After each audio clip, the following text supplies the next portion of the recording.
All right, how about this? Is this That better? yeah, that works a little bit better. I'll just do it this way where I actually pretend I'm having a phone call. Fair enough. Fair enough. Well, I appreciate you taking the time to come sit and chat with us. It's been since I guess 2018 since I last saw you, and I got to say that that experience of coming back and doing the video and making that piece of content, I think really Yeah, gave me the confidence to scale up my business from that event. So right off the bat, I got to say thank you for that. fantastic. Yeah, I'd love to hear more about that at some point. Absolutely, absolutely. Now, I got a few questions here for you. I mean, I got probably about 200 questions for you, but I'm trying to get them down to the basics here. But for anyone who doesn't know Yep. who you are, would you mind giving a little brief description of who you are and what exactly you do? I was one of the early employees at Yahoo. I built the analytics, which is powered the search engine, and I had to rank in search engines. I spent $1 billion of Facebook ads to grow a bunch of brands, and I'm here to help other people get good at digital marketing. And I love seeing entrepreneurs grow. And we have an academy where we're teaching thousands of folks growing their online presence, and we do it at no cost because, especially during the pandemic, times are tough and people want to get going, and anything I can do to help is what I want to do. And I'm just a math geek who's wandered into sales and marketing. I love that because like I'm a sales and marketing guy that moved into the analytical part of Facebook, which obviously that's why it's such a treat to have someone like you inside of our circle of influence. Because again, I was just scrolling through your page, and usually it's about Facebook Yeah. ads and scaling and different business opportunities. But I noticed that you were hitting the gym there pretty hard.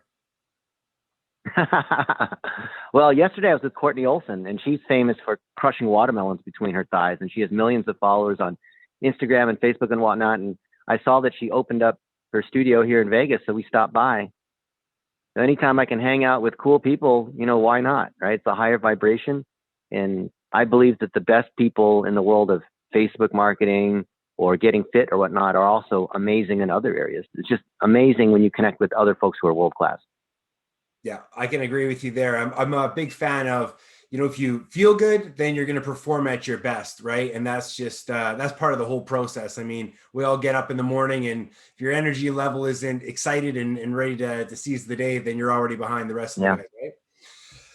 So I got a couple questions for you. I think the biggest question that I wanted to chat about was, when you're dealing with people and producing content, which is obviously one of the biggest parts of creating a personal brand, what do you feel is the biggest struggle that you often have to coach people on when it comes to producing the 1 minute videos and brand specific content? The biggest issue is they won't produce the video because they have a self-conscious block. They're afraid that they don't sound good, that they don't look good, that now's not the right time, that they don't have enough knowledge. And all of the mindset things come to play. It's easy to write a blog post. It's easy to write an email, but when you have to be on video, it's something different because you got to press that red button. And especially holding a phone to your face, selfie style, like a Gary Vaynerchuk, that was really hard for me. I'm a search engine engineer, so I'm not naturally one of those fitness models with the six pack abs who wants to show my lifestyle. So I don't want to. I feel the same thing too, right? I don't feel like I'm that kind of person. I don't want to show off. So then I view it as an interview. So yesterday when we were with Courtney Olson, clearly she's a fitness model. She has millions of followers, but I'm, some overweight 46-year-old guy. Why would I want to show myself next to her? But then I realized I'm not trying to compete with these other people. I'm here as a journalist interviewing folks. And that's what you're doing, Kevin, right? You're interviewing other people. So you don't need to fluff your ego and pump yourself up in a certain way because if you're with these other people, you're learning from them. You're asking them questions. So I'm asking Courtney questions. When we're with clients, I'm asking questions about what they've done, right? And when they are interviewing other people, instead of trying to make themselves look good, when you show so much interest in someone else, then you can't have any fear. You can't have any ego because anytime there's stage fright, a lot of people are afraid of public speaking. It's because they're selfish. They're thinking about themselves. When you're thinking about helping other people, about uplifting other people, by definition, there is no fear. And so if they have trouble making the videos, I'll merely interview them. I'll get on a Zoom call like we are here, and I'll ask them a series of questions. And then they are having a conversation with me or having a conversation with someone else, and then they lose the whole thing about how they're trying to look good. We've got 73 chiropractors in our program, among other folks. And these guys are horrible. Like, doctors are horrible getting on video. But then what we do is we say, find your favorite restaurant and set up a tab of $100 in your name, and any first responder or any single mom or whatever group you want, say, hey, when you come in and you say, Dr. Chris Colgan, I'll buy you a free coffee or a free sandwich. And then Dr. Chris Colgan will then interview that local restaurant owner about their food, about how they started, about, how they've coped with coronavirus and how they stay open and what's new on the menu. And all of a sudden they're making a series of 1-minute videos. That 15-minute video interview, when they pull out their cell phone, is now 5 or 6 1-minute videos. And that will last them for weeks and weeks and get 10, 20,000 views, especially with the $1 a day method. So creating video is daunting if you think about the idea of, now I need to talk. What do I talk about? What do I say? And it's easy when you're interviewing other people and you're putting the burden on them. Again, couldn't agree with you more. That's exactly what you're doing. Yeah, what you're doing is absolutely fantastic. Interview all these other people who are pros. I used to be afraid of other folks because I didn't want to sound like an idiot. And then I realized I'm just going to walk up to them and ask them questions and do it on video. And they always say yes. I had the CEO of American Airlines as a mentor. The CEO of a Fortune 100 company with 30,000 employees. What do I have to say? But I'm asking him questions, right? And I'm learning about what he's up to. And it's so much easier that way. And it takes all the pressure off of trying to represent that you're some overly successful person where maybe you're not at that level, or you don't have to pretend to be anyone that you're not. You see, that's what gets people, especially in network marketing. Yeah, no, I can feel you there. It's, it's one thing to be at home and read a book and do a video on a book. And it's a whole nother animal to actually interview. And I found over the last, 6 months to a year that the majority of the best content that I've ever done has come from collaborations with people. So I know that you've been doing a lot of stuff on Facebook. I know you spent over $1 billion on Facebook advertising. And that was the stat back in 2018. So I can only imagine what it is now. But I'm a little curious. I've heard and I've seen these changes that are coming on Facebook, that the Apple security and this stuff. And I noticed that, the other platforms, YouTube, TikTok, Snapchat. How do you see the next 12 months going in the online space with social media marketing? Do you still see Facebook being the #1 top dog, or would you recommend us start going over to the different platforms and really spreading our content around? Yeah. So if you're in sales and marketing, you want to leverage whatever has already driven you sales and community. So if you're getting a lot of traction on YouTube, then you don't need to do anything on Facebook, Snapchat, TikTok, Instagram, these other places. Go with wherever you're already driving sales, driving community, driving traffic. I've been able to make a pretty good living the last 13, 14 years on Facebook, but I've started on YouTube because I see that that's a place where people want to connect more, and Google and Apple have a pretty strong relationship, as you know. And because of the problems that Facebook and Apple have had, you saw the recent spat in the news where Facebook ran all these full-page ads saying, hey, we're standing up for small businesses. Apple is trying to hurt us, and that will hurt you. That's a bunch of bullshit. Yeah. What's actually happening there is that Facebook is starting to pay the price for not respecting privacy and not taking care of small businesses. They're shutting down ad accounts left and right. There's no one to talk to. And now they're saying, oh, we're here to support small businesses, and you need to fight Apple because we're here for you guys. Bullshit. So you got to diversify. I've had dozens of friends in the last couple months get shut down by Facebook with nobody to talk to. And the response is, well, it's permanent. There's, you can't appeal it. If they start up new ad accounts, of course, the system notices that. So then they're stuck. And if their livelihood is built primarily upon Facebook, then that's a pretty dangerous place to be. So you hear other folks saying, well, now we need to try to go into YouTube. and let's try to rank in Google, and let's do TikTok and Snapchat and Clubhouse and all these other networks. And it is true that you want to diversify, but you want to diversify the right way. And here's the right way to think about it. If you are a solo entrepreneur, it's primarily you. You don't have a big team. You don't have a lot of resources. You don't have a lot of time to try lots of different activities. Then what's already been working? If you managed to make Facebook work for you organically, or you're doing the $1 a day approach that we teach, as you know, Kevin, through a public figure page, then literally take those 1-minute videos and copy them into YouTube, and in the headline of each video, put in shorts with the pound sign. Shorts? YouTube Shorts. Have you heard of YouTube Shorts? No, this is it's fantastic. Pull out your phone and open the YouTube app, and let's see, like open up YouTube and scroll down just a little bit, and you'll see there's 3 or 4 things there. That's called the Shorts shelf. Those little vertical videos. Right. And you can hold it up to the screen so other people can see it. But you see that on YouTube? Scroll down a little bit. Yeah.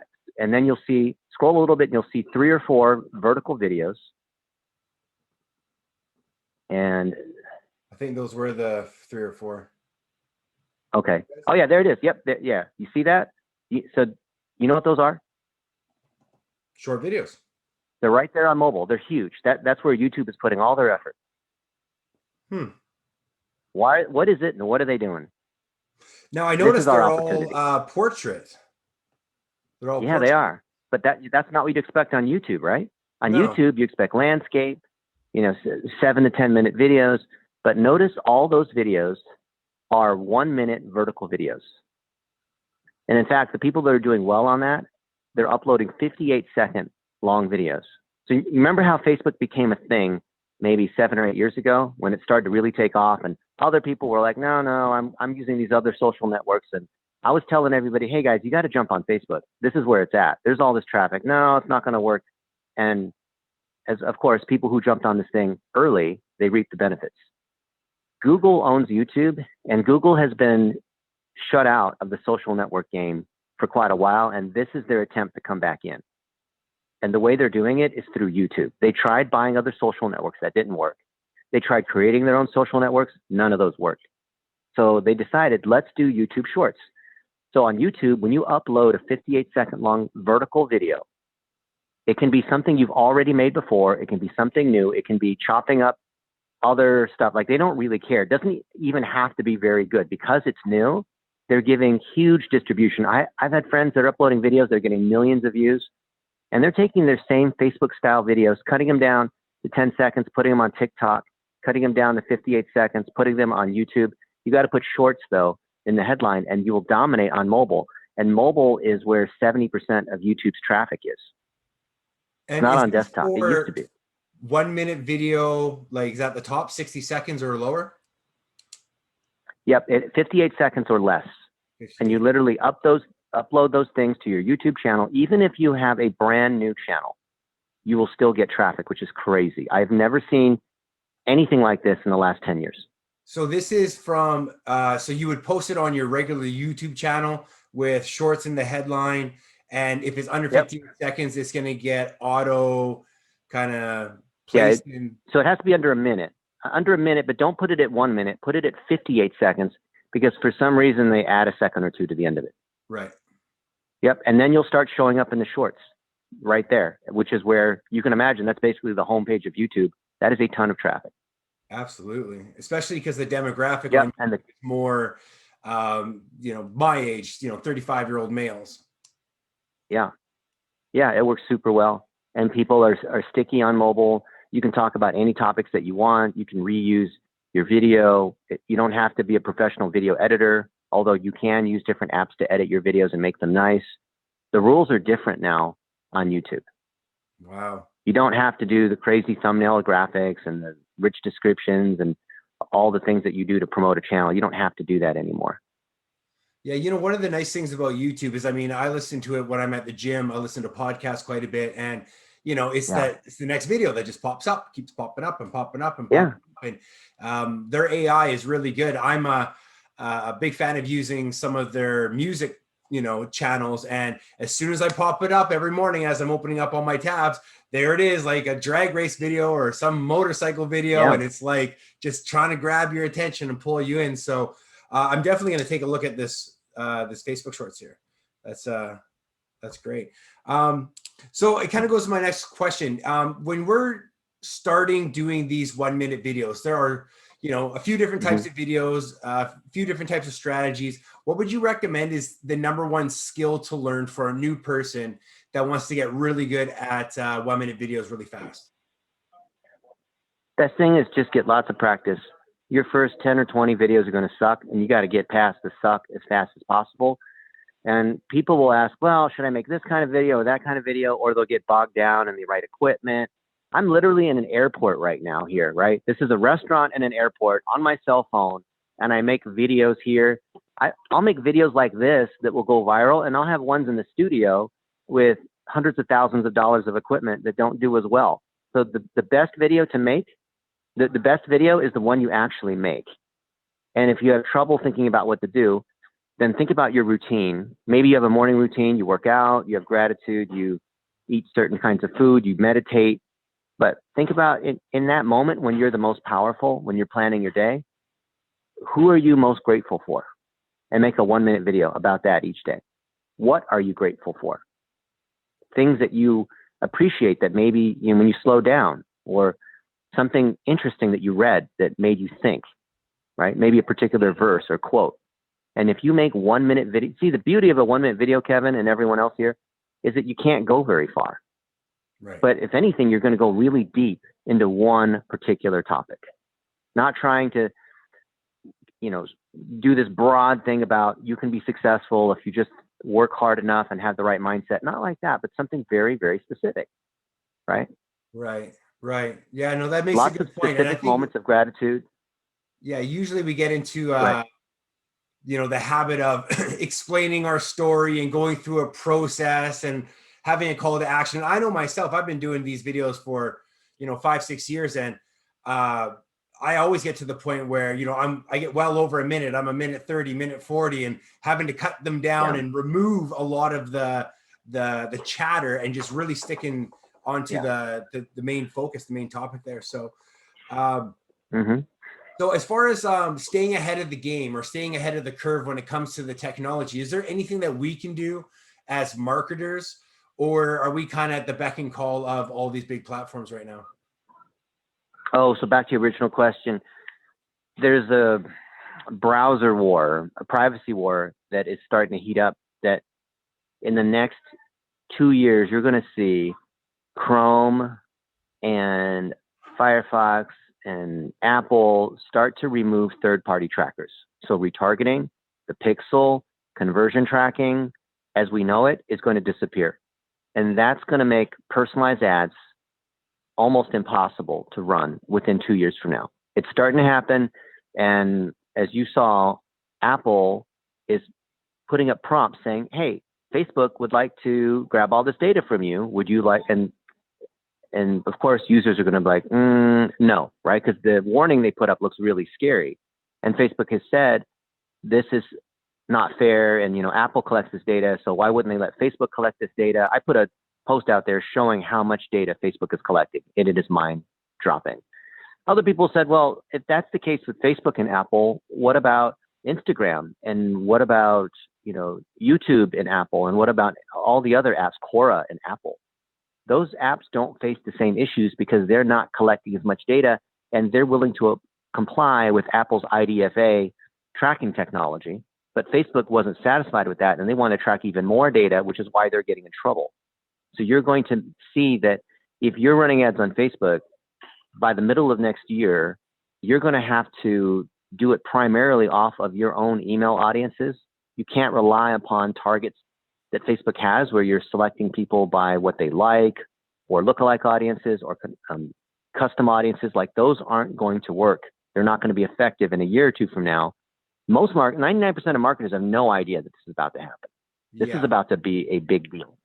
Yeah. The way to prepare is you have to have conversion tracking set up inside Google Analytics. Google Analytics they're smart. They've created a switch where we have to upgrade to Google Analytics 4.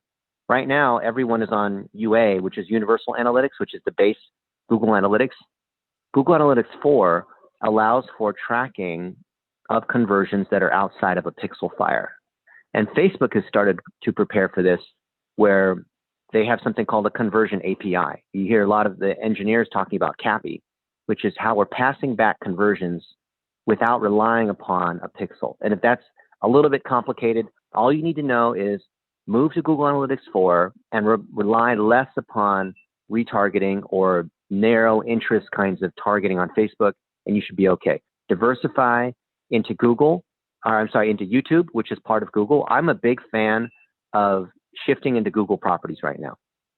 Right. Because if it's YouTube and YouTube owns, Google owns YouTube, they're going to give you an advantage. So Google has a whole ecosystem that people don't understand. Google's not just a search engine. It's probably what you're using for your mail. It's probably what you use for maps. Probably what you use for watching videos. It's Google shows you flights. Google's the whole thing, right? Google's like a mini Wikipedia. And 20 years ago, I built the analytics at Yahoo. Back then, that was the search engine. You're old enough to remember. Yeah. And I think that there's a return back to the old ways of search engines, because things have gone so far with privacy and, the Russians interfering in elections and all this going on, and fake news and people getting mad and rioting and all these things. I don't know whether you have that, where you are, but there's a lot of that all over the place we see here in the United States. And you're going to see a crackdown on Facebook. They're for sure going to get regulated in countries in Germany, Australia, Canada is again. Last week, the United States sued Facebook on all kinds of things that we can talk about another time. But Google is going to get regulated. So Google and Facebook are getting regulated for sure. They're not going to be able to escape it in the next year or two. So us as marketers, we've got to figure out how to leverage YouTube. We've got to collect email addresses. We got to get people to our website. If we get people to our website, then we're not so dependent upon Facebook, right? Right. And the way we get people to the website is through email and through search. Right. I mean, the initial poll for Facebook was the amount of targeting that you can do. And it just seems like Facebook, how much money are they going to lose by taking away this sort of platform? Are they going to do anything to try to counteract that? Or are we going to have to make the changes on our own? Well, you can still run ads on Facebook. I predict the pricing will go down a little bit, because the narrower your audience is, the more it costs, and the more competition there is for the ads. Of course, supply and demand, the cost goes up. Right. So Facebook is claiming, oh no, we've done some financial analysis and we found that even with Apple, by the way, if you don't have an iPhone, then that doesn't really matter. But increasingly, the people who have money have iPhones. So the people we want to talk to, they all have iPhones. But Facebook said, oh, it doesn't really matter. We're doing this big protest and our PR machine's spinning like crazy because we're doing it because we're trying to help small businesses that are getting hurt, but it's not going to hurt us. It's not true at all, right? Facebook, as you know, their system grew because of the ability to do personalized advertising. With personalized advertising going away potentially in 6 months, well, Apple isn't sure exactly when they're going to release these changes. They were going to release it with the iOS 14 upgrade the last couple of weeks, but maybe it'll be 3 months or 6 months. I think it's going to go through. I think it has to go through because the government regulators are saying Facebook has a huge abuse of privacy. No one can touch them because they have too much power. And there's a chance that Instagram and WhatsApp will be separated from Facebook. Really? In the same way that Microsoft almost had Microsoft Office versus Windows versus Xbox separated from them into separate companies. So there's a good chance that's going to happen. Now, would the same rules apply to Instagram? Yes. Damn. The closest analogy I can think of is Ma Bell. Do you remember there used to be a whole bunch of, before we had, Verizon and T-Mobile and these other companies, there was just one giant, it was like 40 years ago, there was one giant telephone company that had a monopoly. Right. And the government said, this is way too much. You guys are going to need to get deregulated and split up into a bunch of companies. And that's the same argument being put forward on Facebook right now. And the regulators have proof showing that there is collusion there. And it might even be that Mark Zuckerberg's going to go to jail, because the way I looked at some of the documents, and those are criminal charges. So they're felonies. So there's a chance Mark Zuckerberg could be a felon if this thing goes through, because of the Sherman Antitrust Act. The Sherman Antitrust Act has Part 1 and Part 2, which is companies that collude to prevent competition. That's illegal, right? And it looks like the U.S. authorities have found enough proof that, well, I mean, Facebook has enough money and enough lawyers that they're going to try to find some way to settle it. So I don't think Mark Zuckerberg's going to go to jail, but there's enough evidence to put him in jail. That's crazy, man. I gotta be honest, Dennis, I came on to talk about scaling ads and 1-minute videos, and now it's like, oh my God, but this is exactly what I think everybody wants to hear. So let's fast forward. Let's pretend we're a year or year and a half down the road. Would you recommend to put more time and effort into organic traffic? Do you think that's going to be the next wave? Or organic on TikTok, if you've demonstrated that your content is interesting enough that you get some traction. If not, you're going to have to pay your way there. And Jeff Bezos said that advertising is the price you pay for having a bad product or having crappy marketing. You have to buy your way there. And most marketers don't create content that's interesting enough to drive engagement. And I'm one of those where I need to rely upon ads, right? I am not a sexy supermodel. So I put stuff out there and I've got to pay, whatever, a few cents per video view, as you know, by boosting posts. In a year from now, though, we will rely upon organic off of YouTube and TikTok.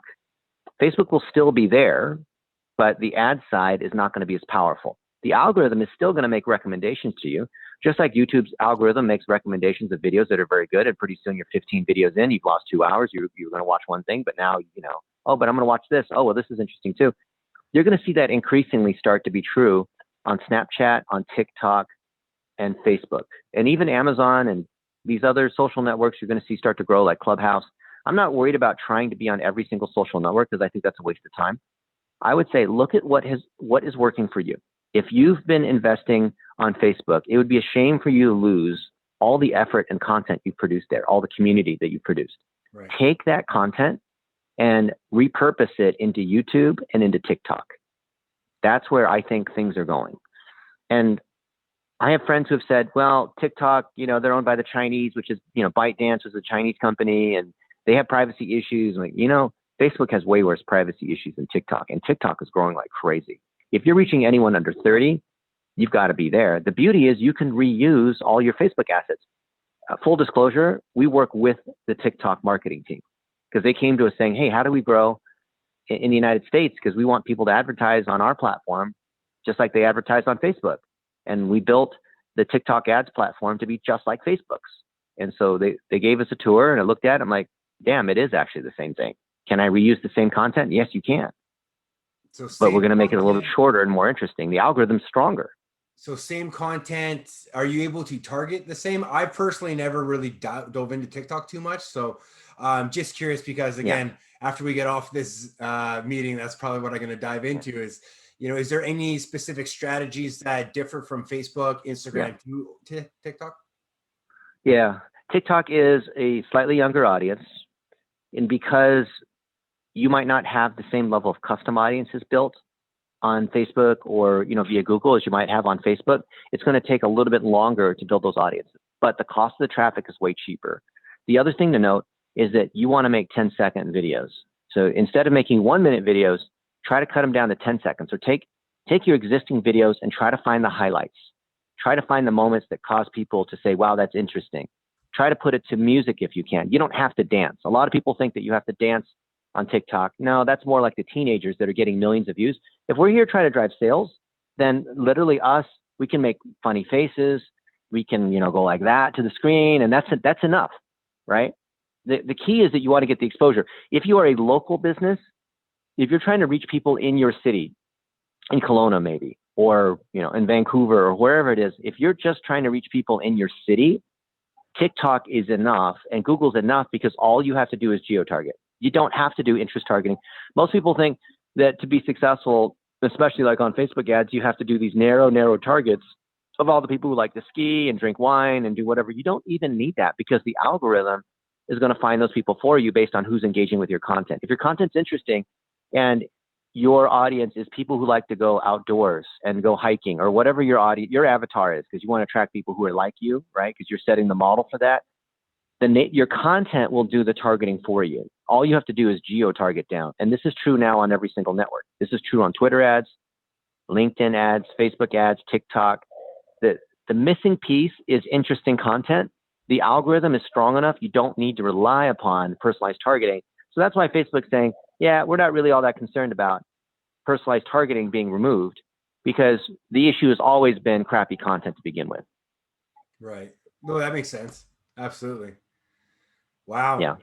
Wow. I'm kind of blown away. I got to be honest with you. I got all these questions here, but it doesn't mean anything. So, yeah, we do a part 2 later.